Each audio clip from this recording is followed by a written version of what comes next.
Souvenez-vous, il y a quelques années, je lançais une charge contre l'ironie. Mon point de départ était l'épidémie de pratiques journalistiques qui avait été notamment popularisée par les équipes de Yann Barthès, qui consiste à discréditer un adversaire, non pas en lui répondant sur le fond, mais en détournant son discours. De plus en plus, le commentaire politique se résume à ça. Je souhaite vraiment qu'on arrête avec Pénélope Fillon parce qu'il y a trop de tristesse dans ses yeux. Moi, je pense qu'elle a appris en même temps que moi qu'elle avait un emploi fictif, donc qu'on s'acharne sur son Fillon de mari et qu'on la laisse respirer. Parce que quand je vois cette photo parue dans Télérama, j'ai beaucoup trop de peine, on dirait la fin d'un mauvais boucaquet. Et oui, parce que nous vivons maintenant à l'ère de l'ironie.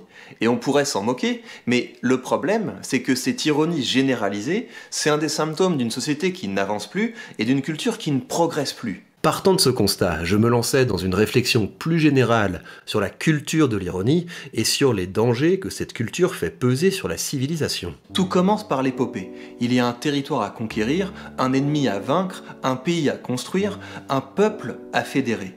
Si cette quête est couronnée de succès, vient le temps de la comédie.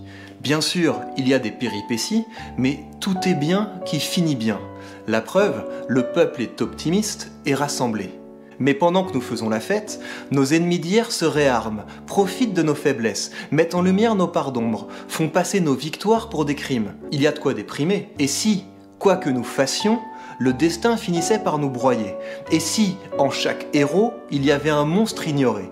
Bienvenue à l'heure de la tragédie. Pourtant, certains se lèvent contre la fatalité et clament que c'est justement parce que nous sommes au bord de l'abîme que c'est le moment rêvé pour redevenir des héros. Mais déjà les rieurs affluent et de leur ton satirique font passer l'héroïsme pour une pathologie toxique et rivalisant de malice tournent les convictions en dérision. Et c'est en ce sens que l'ironie est le baiser mortel des civilisations. Je suis d'avis de la combattre.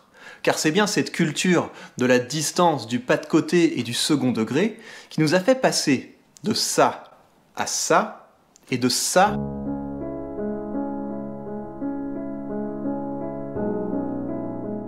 à ça.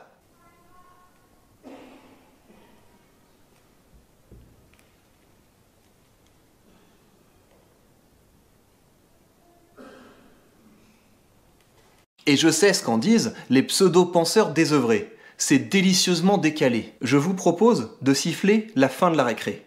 Oui, les intrigants ont encore le beau rôle, mais ce n'est pas une fatalité. Oui, le navire se rapproche des chutes, mais nous pouvons l'éviter. Car pendant que le capitaine et ses matelots se saoulent et rient et rampent sous les chants grivois des courtisans, la voie se libère pour ceux qui croient encore que la place de l'homme n'est pas à même le sol collant.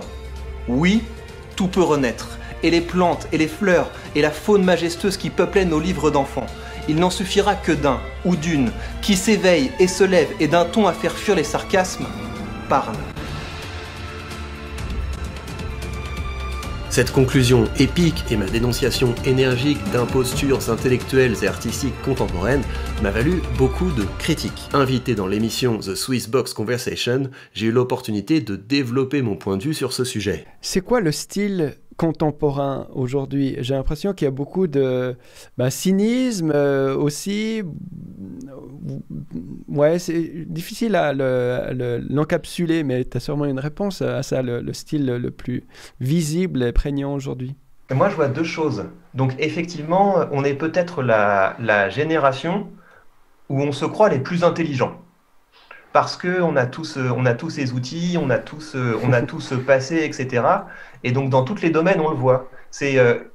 Avant, ils étaient beaucoup trop premier degré. Les historiens, quand ils écrivaient les histoires de la nation, ils étaient beaucoup trop premier degré. Les artistes, quand ils cherchaient la beauté, ils étaient beaucoup trop premier degré. Les scientifiques, quand ils pensaient écrire la science, ils étaient beaucoup trop premier degré. Parce qu'on a des biais, parce qu'on a des idéologies, parce que quand on pense dire la vérité, en fait, il n'y a que des points de vue, etc. Donc, on est une génération qui, forte de toutes les recherches qui ont été faites au précédent, on regarde un petit peu le reste de nos semblables qui nous ont précédés, un peu de haut, en se disant ils étaient beaucoup trop premier degré. Premier degré, c'est pas clair. Par exemple, Michelet, quand il écrivait l'histoire de la France, il considérait que c'était vrai de dire que la France est une nation avec une histoire riche, une nation avec une mission, etc. Il était dedans. Alors que si on prend un historien contemporain, il va avoir plutôt tendance à déconstruire le récit de Michelet en disant, mais regardez, la France a sa part d'ombre, quand il raconte comme héroïque tel phénomène, etc. En fait, c'était pas de l'héroïsme, etc. Donc on a tendance à relire les travaux de nos prédécesseurs en disant, ils prenaient ce qu'ils disaient pour la vérité, mais en fait c'est beaucoup plus compliqué. Parce qu'aujourd'hui, on est à l'heure des biais, donc on est tout le temps en train de regarder les biais. C'est ça notre génération. On n'est pas si rationnel qu'on le pense, on a tout un tas de biais. Ok. Donc c'est bien parce que ça permet d'avoir un regard plus critique sur ce qu'on produit, mais on est beaucoup moins dans l'action. On est beaucoup plus en train de réfléchir, on est beaucoup plus dans un pas de côté. Et donc c'est ça pour moi l'ironie. C'est que, en fait, aujourd'hui, bah voilà, il va y avoir un homme politique qui va faire un discours pour dire on doit changer le pays de telle ou telle manière, et celui qui fait un mème sur les réseaux sociaux où il le ridiculise aura plus de vues, aura plus de succès que celui qui s'est engagé, qui a engagé sa personne avec ses convictions. Donc pour moi, c'est ça le style de notre époque.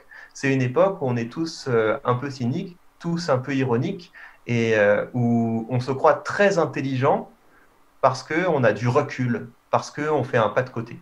Donc pour toi, si j'entends bien, tu vois un petit peu un appauvrissement quand même de la rhétorique dans le style que tu viens de définir, parce que ce serait un deuxième degré face au premier degré qui essaye d'être plus sérieux. En fait, aujourd'hui, c'est beaucoup plus difficile de faire un discours, par exemple, épique. Voilà, on va faire un discours épique où on va essayer de mobiliser les gens, on va leur dire les temps sont difficiles, mais c'est justement parce que c'est dur qu'on a l'occasion de devenir des héros, etc.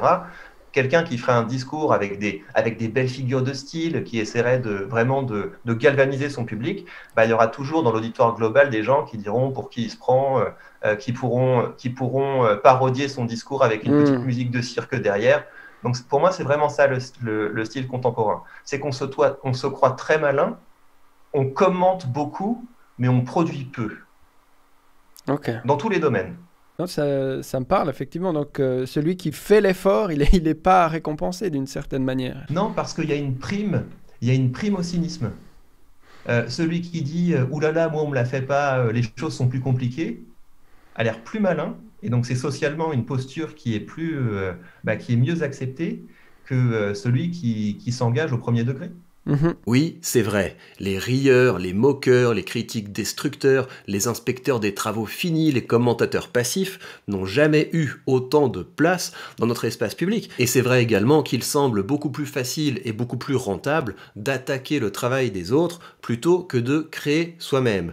Mais ne baissez pas la tête, je suis à vos côtés. Chacune de mes vidéos est un coup porté à l'armée du seum, d'autant plus que depuis que j'ai créé le format du drama productif, plus ils enragent et plus j'engrange, plus j'augmente ma puissance financière, ce qui me permet de soutenir les causes et les créateurs qui me tiennent à cœur. Et comme j'essaie autant que possible d'aligner mon discours et mes actes, je vais de ce pas soutenir une initiative qui mérite votre attention.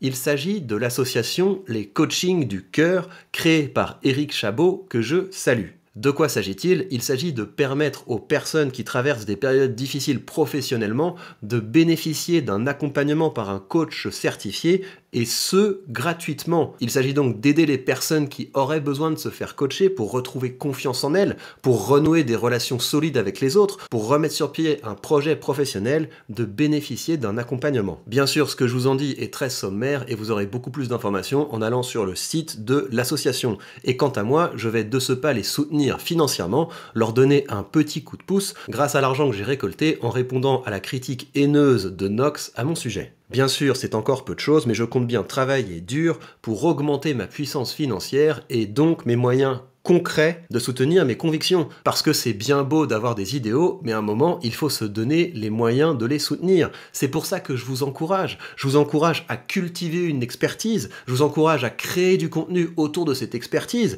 Et surtout, je vous encourage à multiplier les fruits de votre travail. Par exemple, en investissant dans les entreprises qui façonnent notre avenir. Car tout l'argent que vous aurez eu le courage d'épargner et que vous aurez eu le courage d'investir, c'est de l'argent qui vous rapproche du jour où le travail deviendra optionnel, où vous pourrez entièrement vous consacrer à votre passion, à ce que vous aimez, à apporter un maximum de valeur à la collectivité. Et vous le savez, si vous voulez m'accompagner dans cette aventure de l'investissement, vous avez dans la description de cette vidéo le lien vers le courtier que j'utilise, et en suivant ce lien, vous bénéficierez d'une action gratuite. Et je conclurai là-dessus, faites preuve de plus d'audace, augmentez vos connaissances, augmentez vos compétences, sinon vous allez vous résigner à devoir commenter le monde avec acrimonie. Vous n'avez pas vocation à être de simples spectateurs, les moutons de dealers d'opinion qui vous font croire que vous irez mieux quand on changera de système. Non, le combat commence maintenant et ça passe par votre travail. Donnez-vous les moyens de porter vos convictions.